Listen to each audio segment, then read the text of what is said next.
Queridos alumnos, vamos a continuar con el dictado del curso de bioética del año 2018.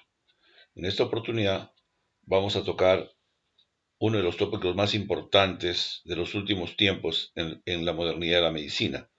Nos referimos al consentimiento informado.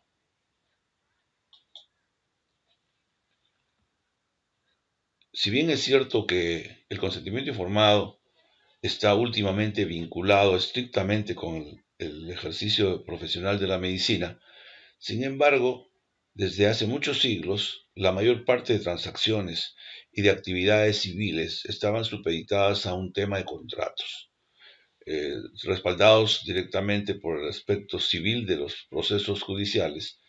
A nivel del mundo, se hacen la adquisición de bienes, muebles, inmuebles, instrumentales o lo que fuera, a través de sendos contratos en los cuales se garantiza que el bien tenga las características que se supone están establecidas en los documentos que normalmente se realizan en este tipo de actividades. Sin embargo, en la medicina ha tenido una concepción bastante interesante, porque a través de lo largo de la historia podemos recordar que en los tiempos iniciales de las democracias mundiales, precisamente la Carta Magna de Inglaterra es solicitada a viva fuerza por los caballeros de la Mesa Redonda al rey Juan Sin Tierra, que se ve obligado a firmar un documento por el cual reconoce el principio elemental de los caballeros de la Mesa Redonda a tomar sus propias decisiones y no a ser coactado por la monarquía de ese tiempo. En ese sentido, entonces, a lo largo de la historia, a través de los procesos fundamentalmente jurídicos, se establece, entre otros, las leyes que se establecen en Inglaterra, por la cual se establecía de que el hecho de tocar a una persona premeditadamente cometía el concepto de battery, que se traduce en español como delito. Era pues un delito delimitar las capacidades físicas de las personas contra su voluntad. Entonces, definitivamente, el concepto básico de la información y de la capacidad que tiene la persona de tener la autonomía necesaria para tomar decisiones está dada. La coacción física, mental, psicológica o intelectual pudiera ser una causal relacionada con el tema. Como ustedes saben, la medicina occidental se desarrolló en Grecia y fue precisamente Hipócrates y luego la pléyade de profesionales de ese tiempo que se dedicaron a este tema. Y en función de la propia filosofía, incluso de la ética y de la ética profesional, se establecía que el médico tenía la capacidad, como decía, el buen médico tenía que tener un buen enfermo, por lo tal se convertía en una especie de sumisión del paciente a las decisiones médicas. De manera que este concepto, que después fue denominado paternalismo, fue desarrollado a lo largo de la historia de la medicina, prácticamente hasta nuestros tiempos. El enfermo, considerado como un ser infirme, falto de firmeza, no tenía la capacidad moral para tomar decisiones. Por lo tanto, se asumía que una buena preparación, una buena intención y un buen deseo del médico de curar a su paciente eran suficientes para realizar las actividades vinculadas al diagnóstico y al tratamiento. Sin embargo, como habíamos explicado en la clase anterior, los cambios sociopolíticos del siglo XIX, entre ellos que llegaron los ecos de la Revolución Francesa del siglo XVIII y la Revolución Americana unos años después, y luego la aparición del utilitarismo, entre otros liderado por Stuart Mill, por lo cual establece el principio de autonomía como el principio fundamental y que nos sirve a todas las democracias hasta nuestros tiempos para determinar la capacidad del ser humano para tomar decisiones de una manera libre, individualmente aceptable. De hecho, Stuart Mill manifestaba que era una potestad de los individuos decidir libremente mientras no se interfiera en el proyecto vital de sus semejantes. De manera que él estaba dando al ser humano la capacidad innata de la libertad para tomar decisiones. Es por ello que es conocido que existen pocas profesiones en el ámbito del saber universal en las cuales una persona puede tocar a otra persona sin cometer ningún tipo de delito. De manera que la medicina, entre otras, es una profesión que tiene que ver con los estudios que debe realizar en el aspecto físico y psicológico de las personas, de manera que probablemente sea una de las profesiones más afectadas en ese sentido. Si bien es cierto de que el consentimiento informado tiene varias raíces, probablemente una de las más fuertes y que tenga una de las, llamemos, representatividades mayores, es el famoso Código de Nuremberg. Recuerden ustedes, lo habíamos visto, al término de la Segunda Guerra Mundial se realizó el juicio de Nuremberg. Y en el juicio de Nuremberg hubo un grupo de profesionales médicos que se les denominó el juicio de los doctores. Y este juicio de los doctores precisamente fue para sancionar a aquellos médicos que habían tomado participación en experimentos en seres humanos y otras situaciones agravantes de las personas. En ese sentido, como respuesta, aparece el Código de Nuremberg y que establece en su primer artículo la necesidad de contar con un consentimiento voluntario de las personas como elemento absolutamente esencial. De manera que con este enunciado probablemente ya tenemos de una manera muy clara cuál es el concepto que debemos tomar en medicina para aplicar respecto a las voluntades de los pacientes para actividades relacionadas con la medicina en sí. Después, en los tiempos modernos, con el advenimiento de los cambios sociales, de los derechos civiles y otras manifestaciones que reivindicaron a las minorías, al género femenino y otras importantes avances, permitieron aparecer numerosas cartas en diferentes países, entre las que destacan la Carta de los Derechos de la Comisión Conjunta de la Acreditación de Hospitales de Norteamérica en el año 1970. Y probablemente otra de las muchas muy importantes es la Carta de Derechos de los Pacientes aprobada por la Asociación Médica Americana de Hospitales en el año 73. Pero probablemente la que más nos ha dado una pista, nos ha vinculado al tema del consentimiento informado, sea la Declaración de Lisboa sobre los derechos de los pacientes, dada en 1981 en Portugal.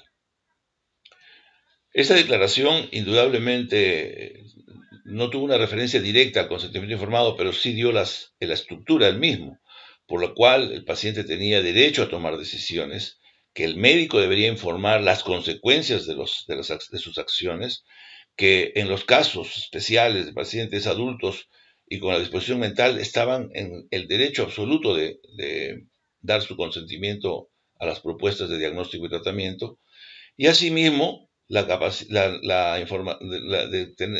contar con la información necesaria para tomar decisiones y poder hacer las preguntas correspondientes sobre sus problemas a los médicos tratantes.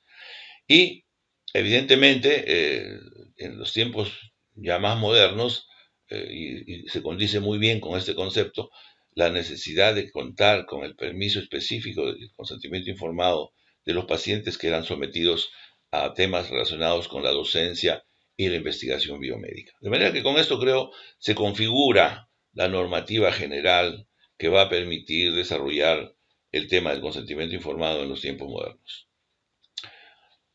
Probablemente, como hemos visto, la bioética nace al finales de los 70 como producto de una serie de denuncias, entre las cuales destaca el famoso caso de Tuskegee.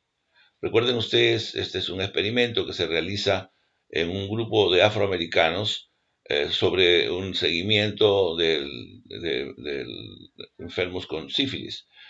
Este estudio, que debería durar 5 años, se prolongó hasta 30 años. Y el problema principal es que las personas involucradas no tenían un conocimiento claro de lo que se le estaban realizando.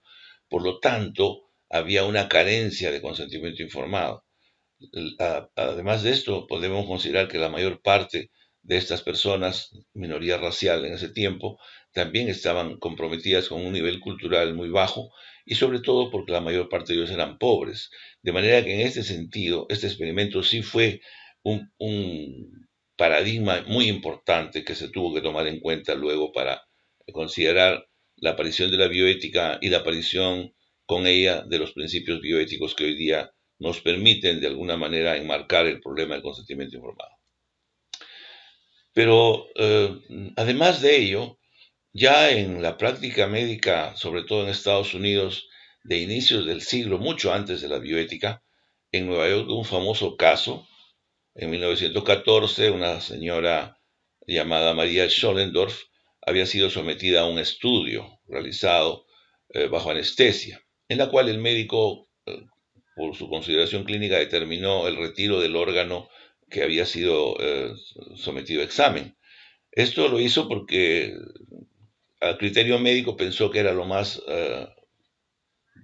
útil para la paciente. Sin embargo, la paciente hizo un reclamo muy airado por no haber permitido la ablación de su órgano sin su consentimiento. Y esto fue llevado a las cortes judiciales. Ahí, luego de un juicio muy representativo en los Estados Unidos, el juez Cardoso tomó una decisión y estableció el principio básico de que todos los seres humanos, adultos y sensatos, tienen el derecho para disponer lo que debe hacerse con sus cuerpos. De manera que este es un principio que me parece que tuvo una enorme importancia en los Estados Unidos. Y lo que es más, sancionaba al cirujano con una penalidad, porque se establecía que esto era un equivalente a un delito, y como en el caso del battery comprometía a una agresión, es decir, a un delito, por lo cual el médico se hacía responsable por los efectos del caso que se produzcan como consecuencia de los hechos asumidos por el médico sin la autorización de los pacientes. Este tipo de casos fueron numerosos en los Estados Unidos. Se conoce la decisión Salgo, por ejemplo, en California en el año 57, por el hecho de haber realizado una aortografía translumbar con severos daños posteriores al estudio. La decisión Candura en el año 78, por el cual se retiró una pierna a un paciente con un pie diabético sin la autorización expresa del paciente.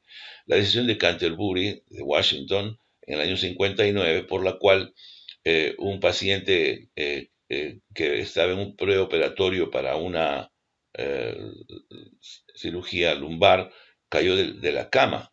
De manera que todos estos casos fueron sancionados dentro del mismo ámbito del juez Cardoso, de manera que la jurisprudencia en Estados Unidos sentó un precedente que ha servido de base para que el acto legal del acto médico esté relacionado con el consentimiento informado de un punto de vista eminentemente jurídico.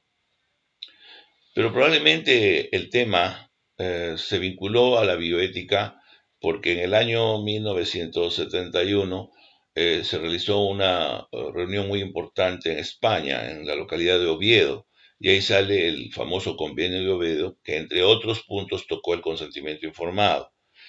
Aquí, en esta convención, que se denominó la Convención de los Derechos Humanos y Biomedicina, que fue establecida por los 21 países de la Unión Europea, establecieron, entre otros, que era indispensable, en el artículo 5, que el paciente haya tenido que dar su consentimiento libre e informado y previamente el paciente debía recibir la información adecuada. De manera que estableció este principio en toda Europa y obviamente con la capacidad que Europa tenía en este tiempo a través del mercado común europeo, es que se establece con mucha fortaleza el concepto de consentimiento informado en Europa, con las características modernas que han permitido su desarrollo. Lo cierto es que cuando a nuestro país llega el consentimiento informado, era una traducción literal del informed consent, era un cognate. Sin embargo, en inglés, en el diccionario de Cambridge, ustedes pueden ver en el inglés norteamericano, informar es un equivalente a compartir. O sea, cuando uno habla de consent, estamos compartiendo. En cambio, en español, el diccionario de la Real Academia de la Lengua establece que más bien es de consentir, permitir que alguien realice un acto sobre determinada situación. De manera que si ustedes hacen un análisis digamos, filosófico del término, probablemente el paciente inglés, norteamericano o europeo entiende de una manera diferente de la que nosotros tenemos en nuestros países de habla hispana. El proceso de consentimiento informado es, pues, una relación que se establece entre dos tipos de personas. Una que es el paciente, que viene con sus problemas fundamentalmente de salud y con las expectativas muy grandes, con otra persona que tiene sus roles, metas, agenda y objetivos de vida muy bien trazados. Y entre ellos se establece algún tipo de relación que debe terminar en el proceso del consentimiento informado tal cual nosotros lo conocemos. Esto evidentemente en la búsqueda del mejor interés del paciente. De manera que esta situación del consentimiento informado se produce como una final de una capacidad de comunicación entre dos extraños que tienen un plan de acción que solamente beneficiará el mejor interés del paciente y permitirá alcanzar los objetivos que el paciente se plantea como un derecho primario de su situación de salud. En el Perú, el consentimiento informado ha sido desarrollado a lo largo de la historia. Ya hemos mencionado los antecedentes previos del juicio Nuremberg, la declaración de Helsinki y probablemente el reporte Belmont, que han sido los temas más importantes que han surgido. En el Perú, en el año 1997, la Ley General de Salud reemplaza al Código Sanitario anterior. Si bien es cierto que el Código Sanitario era un código bastante avanzado, realizado durante el gobierno de Velasco Alvarado, esta nueva Ley General de Salud era más bien un compendio de los cambios mundiales, fundamentalmente de España, que reconocían, entre otros, el tema del consentimiento informado. Ya el consentimiento informado se establece en 17 puntos de la Ley General de Salud y se perfila como una nueva relación médico-paciente que no se había realizado en los 200 o 300 años de historia republicana. Luego, el Código Ética del Colegio Médico del Perú, el segundo del año 2000, ya incorpora el consentimiento informado como un tema relacionado con la ética. El Instituto Nacional de Salud, en el año 2004, establece el reglamento de ensayos clínicos, que establece, entre otros, la preeminencia del consentimiento informado para la investigación biomédica. Ese es un punto sumamente importante porque además de reconocer al consentimiento informado como una situación válida, le da las características y la obligatoriedad de realizarse en todos los casos, de manera que todos los pacientes que entran a una investigación deberían referir a un consentimiento informado detallado, que generalmente son más de 10 páginas. Luego, el Código Ética del Colegio Médico del Perú, la revisión del año 2007, establece el consentimiento informado de una manera definitiva y le da las características actuales, o sea que lo vincula directamente como un tema legal y ético, de manera que exige de los médicos su cumplimiento discrecional de la mejor categoría. Luego aparece la norma técnica de la historia clínica en el año 2006, que determina cuáles son las características que debe tener como documento la historia clínica y establece el consentimiento informado como uno de los elementos centrales que no existía antes de esta dación de este reglamento. Y el reglamento ha sido modificado y ha aparecido una nueva ley sobre los derechos de los usuarios en salud. Esta es una ley muy especial porque a nivel mundial existía siempre, en la mayor parte de países, la ley de los derechos de los pacientes. Y este reglamento es una aplicación de esta normativa internacional aplicada en el Perú y que se denomina pues el reglamento de los derechos humanos de las personas usuarias en salud. Y yo creo que con estas consideraciones el aspecto histórico, ético y legal del consentimiento informado queda completamente establecidos para el ejercicio de nuestros tiempos. Este marco legal, entonces, resume una serie de situaciones que incluyen normas éticas y legales, de manera que hoy en día tenemos un sustento de este tipo que permitirá que el consentimiento informado sea tomado como un elemento central del proceso en la relación médico-paciente. El informe del CONSEN, entonces, el consentimiento informado en su versión hispana ha sido aplicado prácticamente en casi todos los hospitales de nuestro país.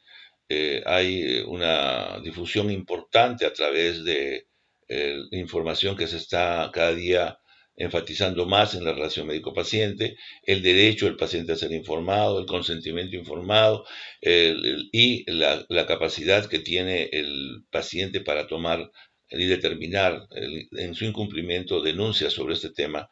Y para eso se ha creado su salud, de manera que con todos estos conceptos creo que el consentimiento informado se genera como una responsabilidad primaria del paciente, del médico para con su paciente. Los derechos del paciente, pues, que ustedes ya pueden colegir son muchas y ya ustedes los consideran como una situación de nuevo cuño en la atención, sobre todo en los hospitales de salud pública, donde el trato no siempre está a la altura del trato que se da en algunos centros privados, como en las clínicas. De manera que el consentimiento informado debe tener las características necesarias para que en respeto de los derechos de los pacientes, éstas sean aplicadas de una manera categórica y fundamental. Para completar todo este circuito, recuerden ustedes que la bioética que aparece en los años 70, fines de los 70, con el reporte Belmont, se consolida en el año 2005 a través de una normativa que le da a la UNESCO, que es las Naciones Unidas para la Cultura, como a la difusora de los conceptos. Por alguna razón, entendámoslo, la Organización Mundial de la Salud, que era quien le correspondía a través de la Organización Panamericana Sanitaria y todas las agencias relacionadas con salud, le da a la UNESCO el imperativo para que difunda la bioética como una situación central de los derechos humanos, y específicamente aplicados en salud. Y en su normativa establece con claridad, en el artículo 6, la necesidad de que los actos médicos éticos deban contar con un consentimiento informado expreso y la capacidad de revocar. Y está basada en la autonomía de los pacientes, que es el artículo quinto, y la necesidad de contar, de tomar en cuenta los grupos vulnerables en el artículo 7. De manera que, miren, de esa manera, la bioética, a través de este documento vinculante con los países del mundo, establece pues la importancia del consentimiento informado como elemento central. De manera que de esta forma creo que se ha logrado establecer con claridad la importancia que tiene el consentimiento informado en el desarrollo de la medicina actual. La Ley General de Salud en el Perú, ya en el año 97, intuía algunos puntos, de los cuales vamos a tocar algunos que son los más importantes. Por ejemplo, estaba perfectamente establecido que en el artículo 4 establecía que definitivamente ninguna persona pudiera ser sometida a ningún tratamiento, ni médico ni quirúrgico, sin el consentimiento previo del paciente o a la persona legalmente establecida, en el caso de los pacientes, personas subrogadas. Y solamente se exceptuaba este derecho a los casos de emergencia. Yo creo que con esto, miren, prácticamente cubría todo el marco del ejercicio profesional y su aplicación directa sobre el paciente, o sea que no había que hacer otras cosas. Sin embargo, establece con claridad en el artículo 15 la necesidad que existía de comunicar todo lo necesario para que pueda dar su consentimiento informado y la oportunidad de que éste pueda ser negado por el propio paciente. De manera que el paciente tiene todo el derecho a aceptar o rechazar un tratamiento propuesto por el médico. Evidentemente, la Ley General de Salud aplicaba esto en un tema que era en estos años de vital importancia y que sigue siendo el tema de la reproducción humana. Por lo tanto, establecía el derecho de las personas al acceso irrestricto de todos los procedimientos relacionados con la reproducción humana. De manera que los anticonceptivos, incluyendo el de la píldora del día siguiente, son elementos centrales que la ley establecía y que fue retardado por situaciones de carácter legal que no tenían ninguna razón de serlo. Por lo tanto, hoy en día los derechos reproductivos gozan de la máxima capacidad que tienen para ser aplicados a través del consentimiento informado, por la cual la paciente puede aceptar o rechazar el tratamiento según su libre albedrío. La Ley General de Salud también establece algo que es muy importante, que solamente el médico cirujano, el cirujano dentista y el obstetriz están obligados a informar al paciente. en sus especialidades. De manera que es muy importante que tengamos que tomar en cuenta que los profesionales de la salud estamos obligados de una manera directa o indirecta a dar el consentimiento informado como un proceso que puede ser oral o documental. Ojo, eso es muy importante. Ustedes estamos obligados a que todo diagnóstico o tratamiento que hagamos con los pacientes, aún por una consulta, las más sencillas, deba tener un contenido de consentimiento informado a través de un diálogo primero y luego, si amerita, un documento escrito. De manera que el artículo 15 de la Ley General de Salud establece con claridad a que el paciente tiene derecho a no ser sometido sin consentimiento informado a los fines docentes. Miren ustedes, la importancia que para que se cumpla esta norma, toda historia clínica de los pacientes de hospitales públicos o privados donde exista docencia deba contar un documento por el cual se da el permiso explícito del paciente para que se pueda, a deseo de él, hacer interrogatorios o procedimientos de diagnóstico en los pacientes. Esto es muy importante, sobre todo en los hospitales públicos. Y también a no ser objeto de experimentos, de medicamentos o de tratamientos. Esto sí es muy importante, porque ha sido muy común en los tiempos pasados, antes de las normas, que los médicos utilizaran tratamientos de acuerdo a modas, a sugestiones a veces no bien reguladas, de manera que me parece que hoy día es totalmente vigente esta inciso de la norma. En el año 2008 es publicada un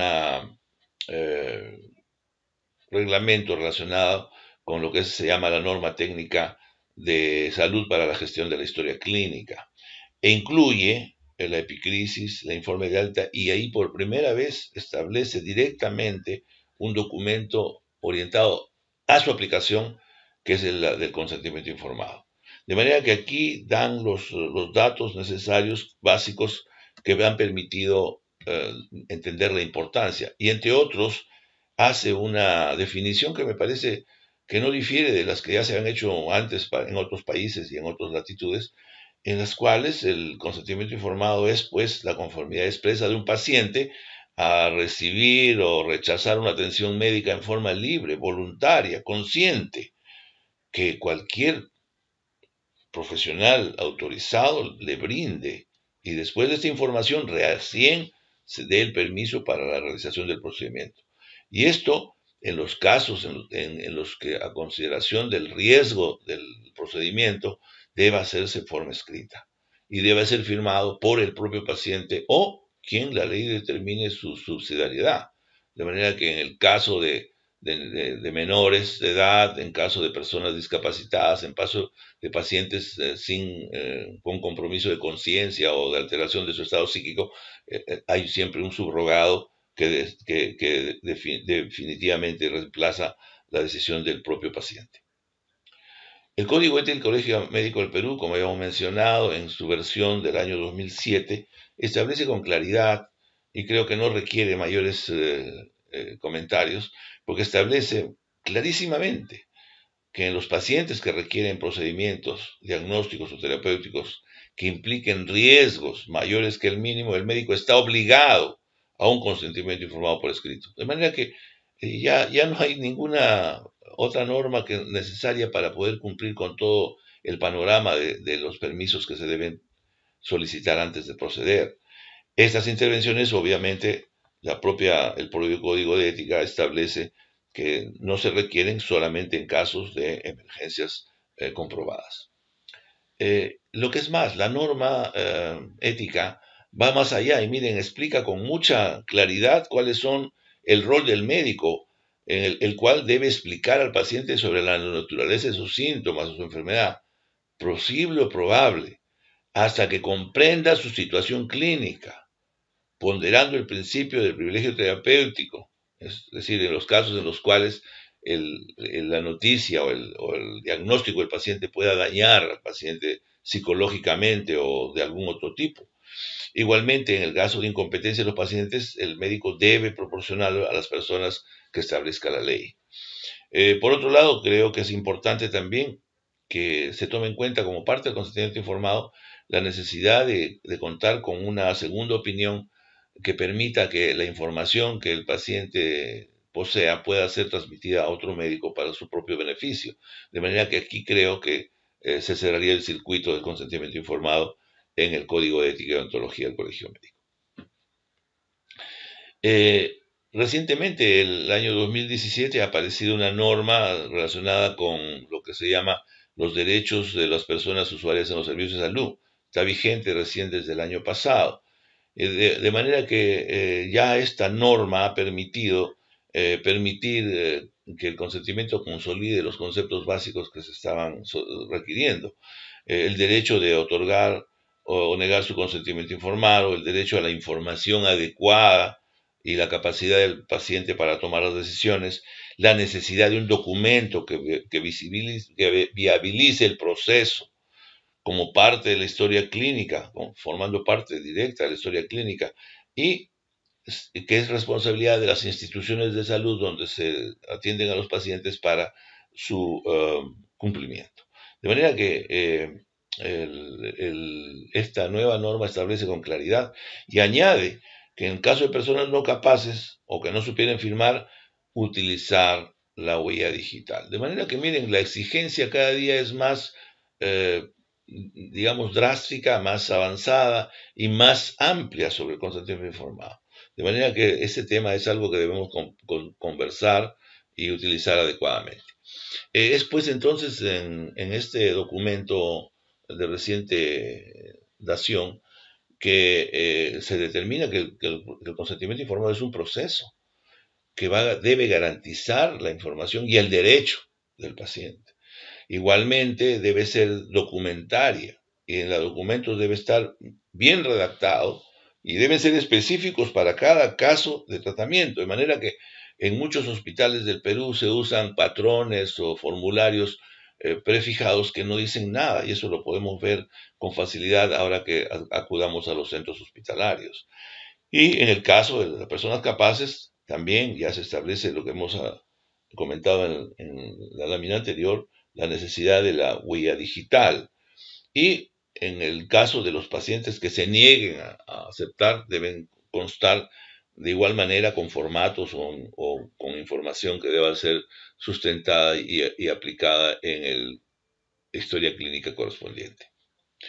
También es importante ver que en el caso de menores de edad o personas cuyas condiciones particulares le impidan ejercer de derecho, se realizarán utilizando lo que hemos mencionado anteriormente, con la subrogación de las personas alrededor de las cuales la ley determina, el cónyuge primero, los hermanos y padres, y luego los curadores o las personas que tienen algún tipo de dominio sobre la persona. No se requiere consentimiento informado en las emergencias. En caso de riesgos debidamente comprobados de la salud de terceros o grave riesgo de la salud pública. Y esto está perfectamente establecido, porque podemos ver en algunos casos cuando hacemos cirugías que implican algún grado de riesgo, deben ser indudablemente realizadas bajo un consentimiento informado detallado. Incluso se sugiere que en algunos procedimientos sencillos que tuvieran un mínimo riesgo, es conveniente, en muchos casos, de contar con consentimiento informado. El retiro de una uña, por ejemplo, encarnada, de una uña infectada, requeriría de un consentimiento informado para cumplir con las regulaciones del proceso. Igualmente, en los casos de docencia, ya está mencionado en la Ley General de Salud, debe constar el permiso específico para tal fin. Igualmente, cuando sean cualquier tipo de situaciones de carácter experimental, que pueden ser muy amplias. Y por último, cuando el paciente haya tomado la decisión de negarse a recibir tratamientos. De manera que yo creo que estas últimas normas corroboran las que se han estado establecidas y tienden obviamente a presionar más a que se cumplan por parte de los médicos y por las instituciones asistenciales. En este documento también contempla el caso de los menores de edad o de las personas que por alguna condición no tengan la capacidad de tomar decisiones. Igualmente establecen y enfatizan el caso de las emergencias o de las situaciones en las cuales haya daño a terceros, o cuando exista un riesgo para la salud pública, como por ejemplo en los casos de enfermedades infectocontagiosas, altamente contagiosas, ¿no? Las cuales el paciente tiene que cumplir con lo establecido para evitar el daño de la población, o en los casos de personas con enfermedades de transmisión sexual que tengan un posible riesgo de terceros. Entonces, el consentimiento informado tiene que estar perfectamente establecido en ese sentido. La información, por otro lado, ya hemos visto, debe ser adecuada, como lo estipulan la Ley General de Salud, el Código de Ética del Colegio Médico y la Asociación Americana de Hospitales. Igualmente, es importante, y esto me parece fundamental, esta pregunta de quién debe realizar el consentimiento informado. Miren, la respuesta es simple, el médico tratante. Sin embargo, en hospitales de alto movimiento y de difusión de las responsabilidades a través de un mecanismo muchas veces que no permite que el paciente tenga una adherencia al médico de su preferencia, se producen entonces una serie de problemas. Y entre ellos es que muchas veces el médico que hace el procedimiento no hace firmar el consentimiento informado y lo subroga a veces a otros médicos del servicio, que sería aceptable, o a residentes o personal en entrenamiento. Incluso en algunos casos se exige a las que las enfermeras recaben el documento de consentimiento informado. Esto es por parte de la normativa, está perfectamente establecido. De manera que el médico está directamente encargado de informar a su paciente sobre los riesgos y eventualidades del caso. También en el Código Penal, miren, esto es importante, no nos olvidemos que cuando hablamos de normas éticas legales, civiles y penales, administrativas, de manera que en todos estos ámbitos tenemos que tomar en cuenta las decisiones que debemos tomar. Y el Código Penal establece con claridad, estará exento de responsabilidad el que actúa con el consentimiento válido del titular de un bien jurídico de libre disposición. Y esto encaja perfectamente con la salud, que es un bien jurídico respaldado y controlado por la ley.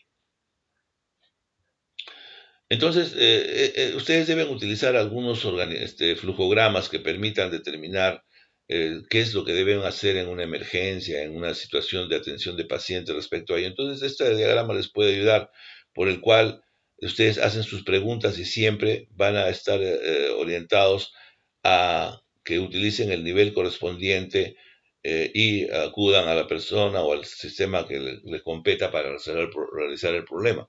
De manera que el paciente puede tomar la decisión, puede utilizarse los protocolos que están establecidos, puede buscar la representación de alguna persona subrogada o simplemente puede comunicar al fiscal.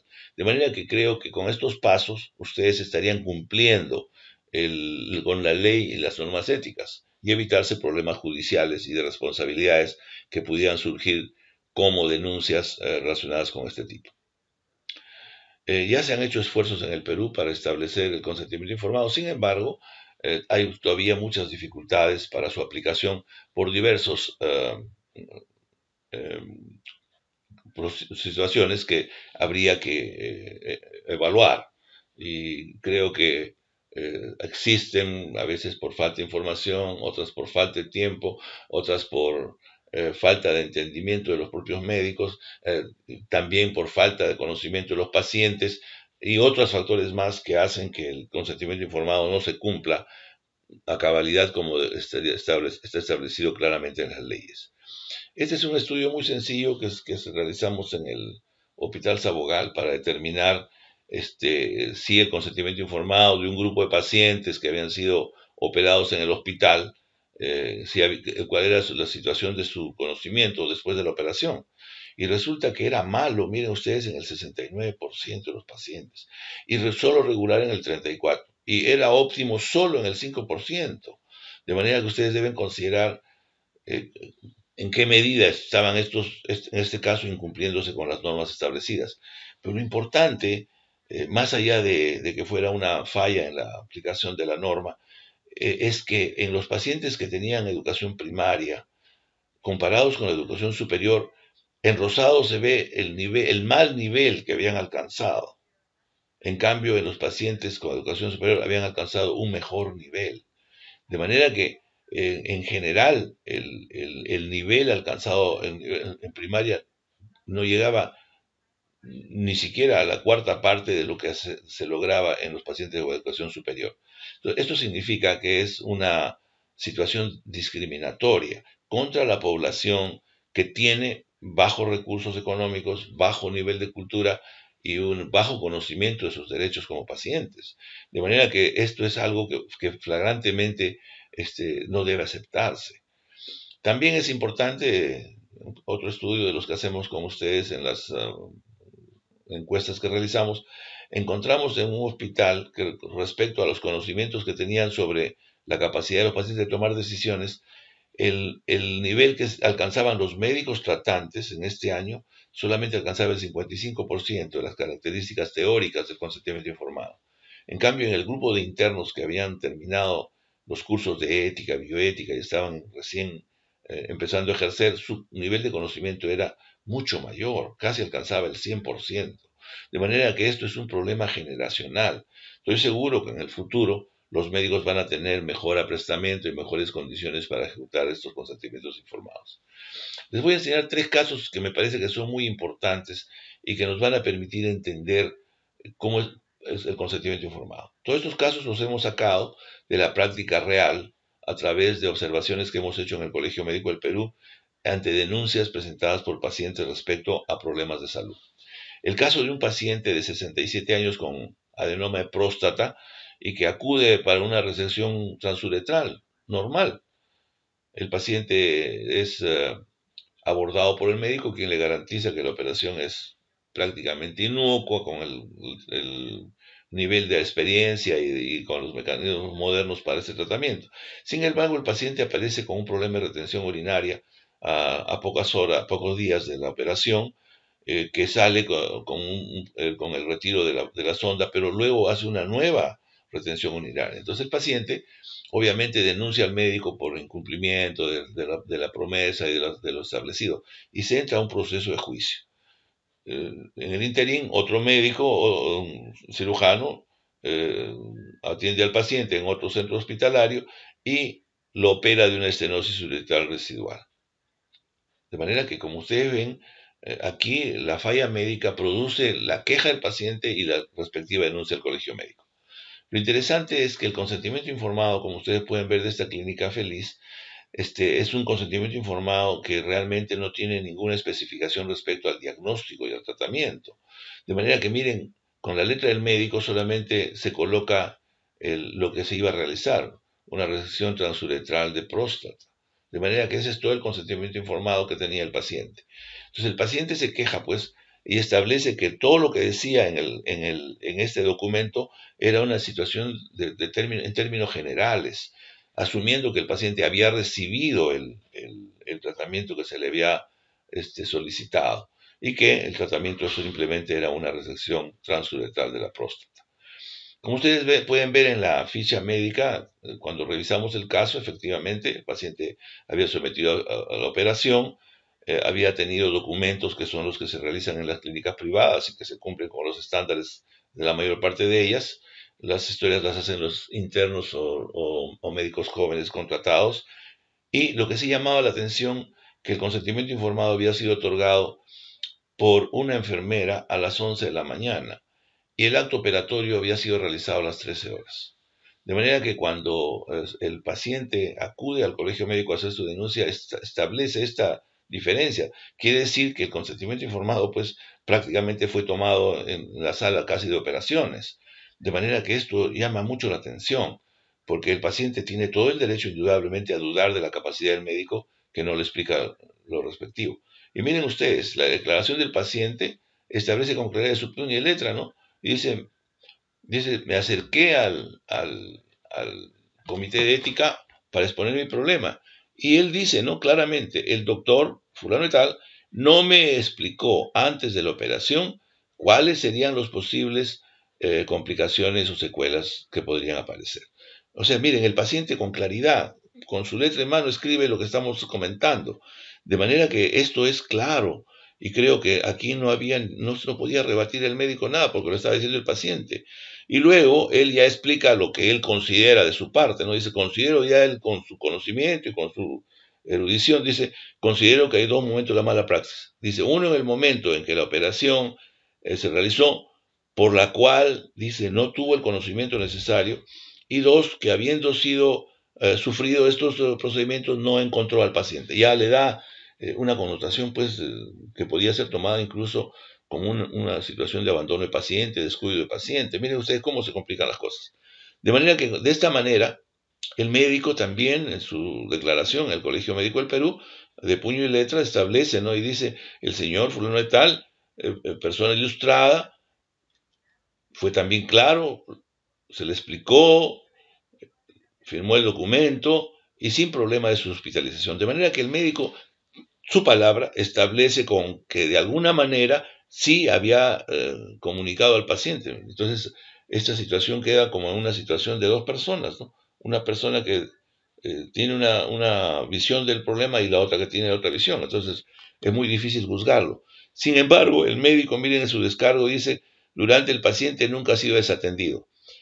Otro médico que no le informó, aquí sí hay una falta, miren ustedes, el otro médico que en vez de comunicarse con el médico, de hacer un rapport, conversar sobre la situación del paciente, lo opera creando en el paciente una situación indudablemente de angustia y de rechazo. De manera que miren ustedes, aquí un caso que es netamente de carácter de probable malpraxis o denuncia de malpraxis, involucra el consentimiento informado como un elemento central. De manera que tienen que tomar en cuenta la importancia que tiene y los pacientes ahora no son fáciles de convencer. Este segundo caso también es un caso interesante. Es el caso de una señora de 57 años que acude por presentar un problema de una tumoración en la axila. La paciente lo único que manifestaba que 10 años antes había sido tratada de una enfermedad que decía que era una leucemia linfática, pero que se había curado, que había evolucionado, que no le había fastidiado más. Y la paciente entonces, con la idea de que era un problema dependiente de mama, se le hacen todos los estudios necesarios que son negativos a una tumoración mamaria. Pero el médico, oncólogo, determina que era necesario extirpar el ganglio linfático para hacer el estudio respectivo, en vista de que la mamografía era negativa. De manera que en este sentido se le realiza una cirugía para extraer el ganglio, el mismo que es indudablemente sacado y llevado a anatomía patológica. Lo importante es que la paciente al día siguiente de la operación tiene dificultades para levantar la mano en extensión, queda la mano en flexión y se preocupa mucho de eso. Y el médico le dice, pues bueno, eso podía ser un problema de repente pasajero y que iban a ver de qué manera se podía ver esta situación. De manera que aquí nuevamente vuelve el consentimiento informado. Y como ustedes pueden apreciar, ese consentimiento informado establece con mucha claridad simplemente el posible diagnóstico de exploración quirúrgica de la axila. De manera que con esto probablemente se intentaba simplemente tener el problema que pudiéramos considerar para el tratamiento. Y solamente entonces establece en el consentimiento informado esta sola información, un tratamiento para exploración de la axila y obviamente con la posibilidad de una patología mamaria. De manera que el médico creyó conveniente sacar el ganglio, creyó que había una relación con la mama, creyó que ahí podía encontrar el diagnóstico de la enfermedad de esta paciente. Sin embargo, la paciente al tener este problema de dificultad para levantar la mano, se le hace una electromiografía y se le encuentra que había tenido una seria lesión del nervio axilar correspondiente que le producía una parálisis del nervio radial. Y efectivamente, la paciente hace la queja correspondiente y en la descripción de la declaración establece con claridad, como ustedes pueden leer, dice, en el cual se puede apreciar que no me consta el consentimiento informado firmado por mi persona en donde se me indique sobre los riesgos y consecuencias de la intervención quirúrgica. Ustedes ya han visto la lámina anterior, ustedes han visto el consentimiento informado, que no dice nada, y aquí la paciente con claridad establece lo que ella cree que es la verdad de su problema, que no se había tomado en cuenta el problema de la intervención quirúrgica. De manera que en este sentido, el cirujano también hace su declaración en su letra de médico, establece, ¿no? Dice que el paciente había hecho una operación que se desarrolló con todas las formalidades del caso, respondiendo a la intervención. Y dio la información y que la paciente había tenido pues un problema que pensó que era pasajero, quizás de alguna lesión de algún tipo de nervio que se corta a veces en la cirugía. Sin embargo, la paciente después del estudio, acá está la transcripción como ustedes pueden ver, fue una tumoración, la operación fue laboriosa, se realizó dicha intervención respetando las estructuras nerviosas y vasculares. Sin embargo, la paciente al día siguiente padece parestesia en la mano y que queda como un problema el cual considera que es pasajero y le da tratamiento con rehabilitación. Y queda esperando el resultado de la anatomía patológica.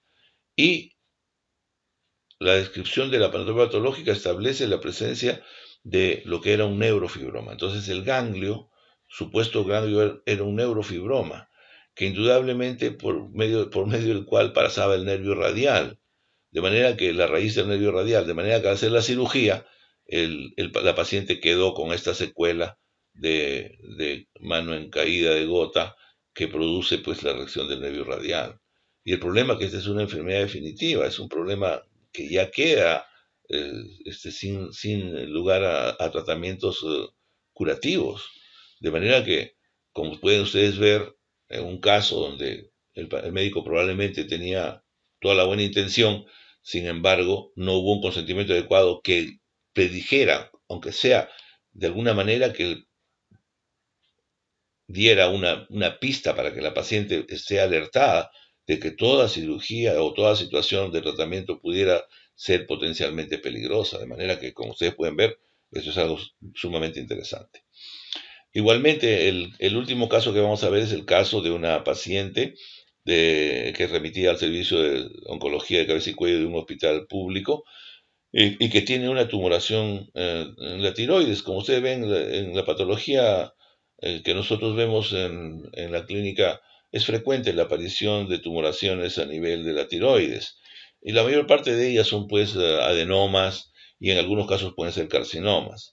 En este caso, los estudios que se le realizaron por biopsia de aspiración mostraron que era negativo a células neoplásicas y que los estudios gamagráficos no mostraban mayor situación vinculada a la posibilidad de un cáncer de tiroides.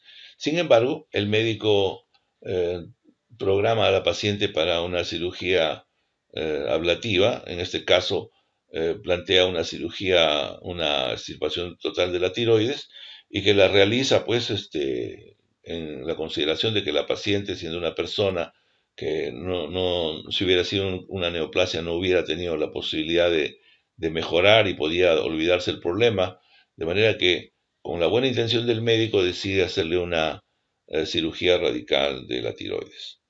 Sin embargo, el examen microscópico de la tiroides muestra lo que es una tiroiditis de Hashimoto. Como ustedes saben, la tiroiditis de Hashimoto es una enfermedad autoinmune de la glándula que produce más bien un bocio eutiroideo. De manera que en general la tiroiditis de Hashimoto no se opera, solamente se da tratamiento y se hace observación. De manera que en este caso la paciente fue operada de una posible tumoración que no apareció. De hecho, el consentimiento informado que revisamos en la historia clínica tenía una cosa muy importante, carecía del nombre de la paciente. De manera que del diagnóstico del paciente. De manera que, mire, como ustedes pueden ver acá, en el documento auténtico del hospital, carecía de la información relacionada con el paciente. La paciente entró, la operaron, ni le pidieron, y si le pidieron solamente firmó, pero no se puso la información relacionada con la patología. De manera que cuando el médico fue a hacer su descargo, no había en el documento de consentimiento informado nada que obligara a entender que había sido diagnosticada y que se le había propuesto una cirugía vinculada a un carcinoma de tiroides. De manera que en este sentido, la paciente meses después comenzó a presentar problemas. Los estudios que se realizaron mostraron un problema de osteoporosis marcada relacionada con un problema metabólico de la tiroides y por una falta de paratiroides, que como ustedes saben, una cirugía radical de tiroides también elimina las paratiroides, que son cuatro pequeñas porciones de tejido difíciles de diferenciar en este tipo de cirugía. Y la paciente acude pues a la queja acarreando un problema de hipoparatiroidismo postcirujano y también un cuadro de hiperparatiroidismo e hipocalcemia. De manera que la paciente entró y salió con una situación que termina en un problema de salud importante. Bien, lo que también debo añadir es que luego de esto se realiza una auditoría de salud por parte de Su Salud. Como ustedes saben, a la denuncia de los pacientes, Su Salud entra a tallar. Y miren ustedes con qué claridad el médico establece, se establece, ¿no? Vamos a ver lo que son los resultados. Dice, no fueron solicitados por el médico los exámenes auxiliares. Por lo tanto, terminaron en un diagnóstico de hipotiroidismo adquirido. El doctor, el médico tratante, consigna la historia clínica, la citología es negativa para neoplasia. Sin embargo, siendo negativo, les saca la tiroides. De manera que, de acuerdo a Su Salud, establece remitir el presente informe al hospital de apoyo para que realice las medidas correctivas. Informar el resultado del presente informe al recurrente, al paciente, y remitir el presente informe a ICIPRES para que supervisen las medidas correctivas aplicadas. De manera que la organización encargada encuentra responsabilidad en el médico de haber hecho este tratamiento. Y miren ustedes, dentro de ese contexto, el consentimiento informado termina como un elemento central del caso.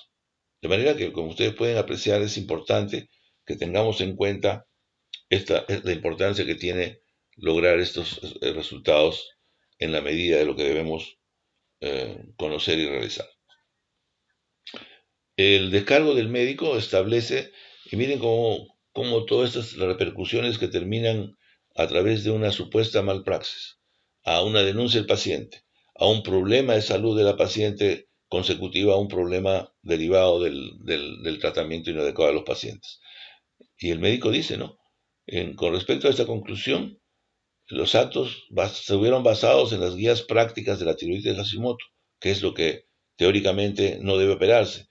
Es decir, se pretende utilizar la guía de práctica clínica de tiroiditis de Hashimoto de manera retrospectiva, cuando la guía de la práctica clínica que debe evaluarse para la acción médica debe ser la guía de práctica clínica de tumoración cervical o tumoración de tiroides. De esta manera el médico cree que ha hecho una cirugía dentro de los límites que las guías establecen. Y como ustedes pueden apreciar, esta paciente fue sometida a una cirugía exagerada que no le correspondía.